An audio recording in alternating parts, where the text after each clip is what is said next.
Le rapport positif à soi-même dans la philosophie de Spinoza.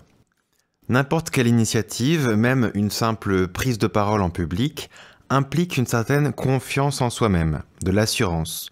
Car pour oser commencer quelque chose, avant toute approbation par autrui, il faut se fier à son propre jugement. On peut parler de confiance en soi, mais chez Spinoza, on trouve un autre terme.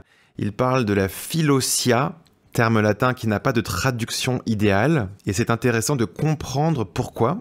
Cela nous permettra de nous déprendre un peu des évidences liées aux expressions toutes faites que nous utilisons habituellement, comme confiance en soi par exemple. Philautia veut dire amour de soi-même. Philein, c'est aimer en grec. Auto, soi-même.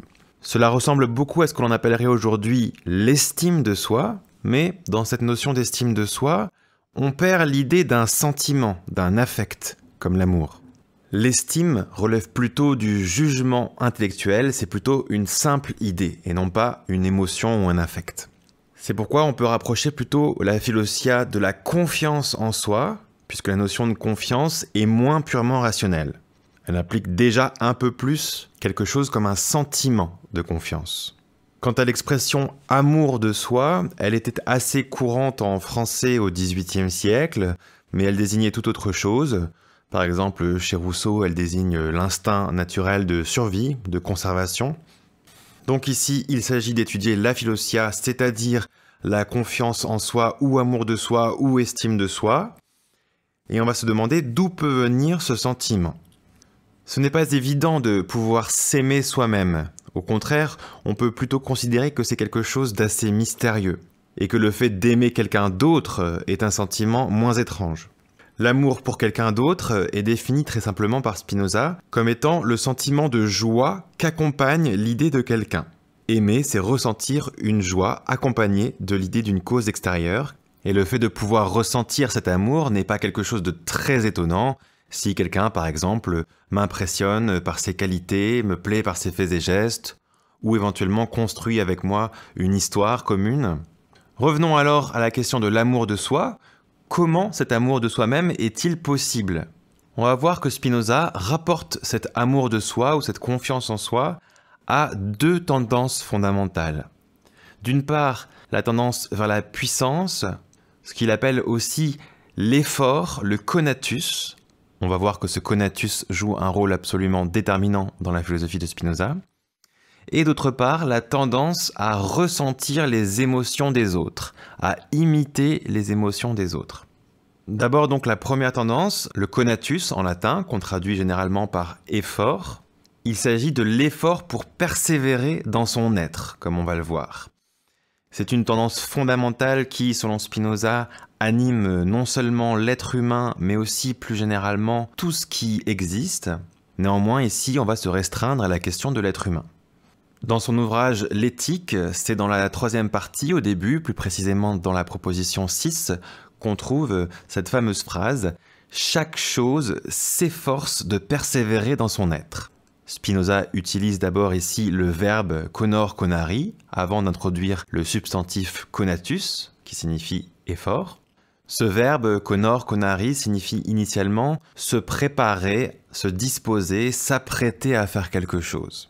Le conatus, c'est donc l'impulsion à entreprendre quelque chose, et en l'occurrence, à exister de manière générale. On peut en parler encore comme d'un élan ou d'une pulsion à exister. Spinoza le décrit aussi comme une quête visant à augmenter notre puissance. Et notre puissance, cela peut signifier au moins deux choses. La puissance de penser de notre âme et la puissance d'agir de notre corps. Plus on peut faire et penser, et plus notre puissance augmente. Et quand notre puissance augmente, nous sommes affectés du sentiment que Spinoza nomme la joie. Au contraire, quand notre puissance diminue, nous sommes affectés du sentiment de tristesse. Voilà donc pour la première tendance qui est ici concernée, qui est ici en jeu. La deuxième tendance, on peut en parler comme d'une loi psychologique, c'est la loi de l'imitation des affects des personnes que nous aimons, ou en tout cas que nous ne détestons pas. Il y a, disons, deux types de personnes, les personnes que nous détestons d'un côté, les personnes que nous ne détestons pas de l'autre. Et Spinoza cherche à montrer qu'il existe une loi de limitation des affects des personnes non détestées. On trouve ce phénomène d'imitation des affects ou d'empathie dès la petite enfance. Il est pénible de voir souffrir quelqu'un que nous considérons comme notre semblable, sauf si nous le détestons ou nous le haïssons, encore une fois. Il est agréable de voir d'autres personnes se réjouir à la même condition. Et si ce sont des gens que nous aimons, cette imitation est renforcée encore.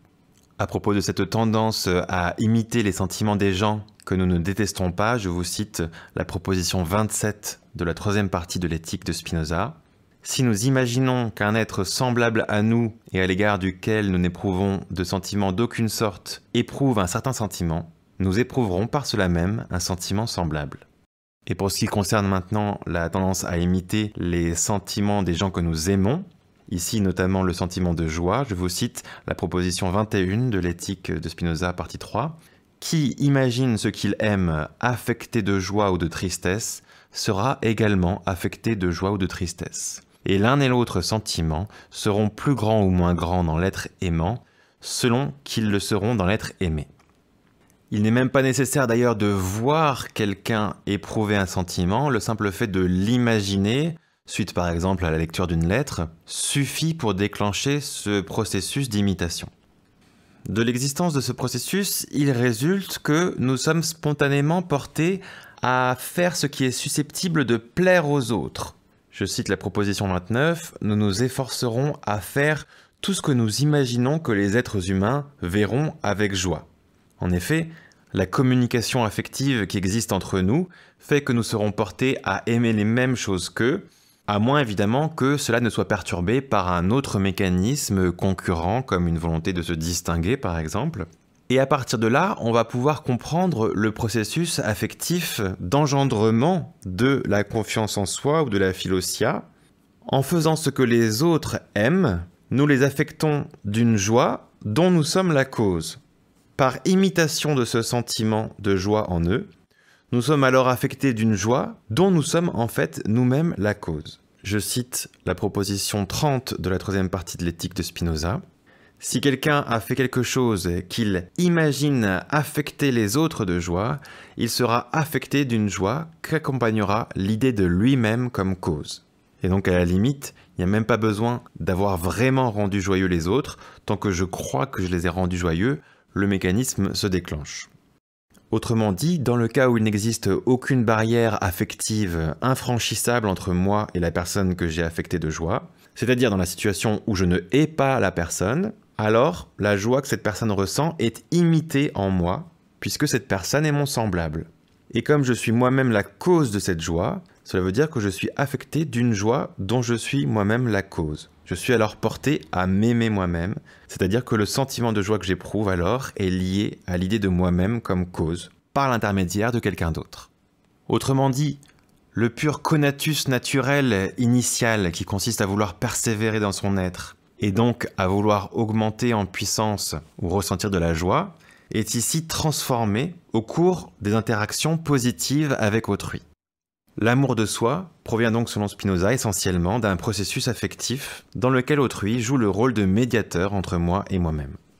Notons d'ailleurs que ce sentiment est si important qu'il existe toute une série de stratégies de contournement quand les témoignages positifs extérieurs manquent. Par exemple, le fait de se vanter, la vantardise, qui passe par le mensonge. Ou encore l'orgueil, c'est-à-dire la volonté de se passer totalement du témoignage d'autrui et de se juger soi-même comme si on était jugé par autrui. On en parlera peut-être dans une autre vidéo. Voilà donc pour ce qui concerne la philosia chez Spinoza dans l'éthique.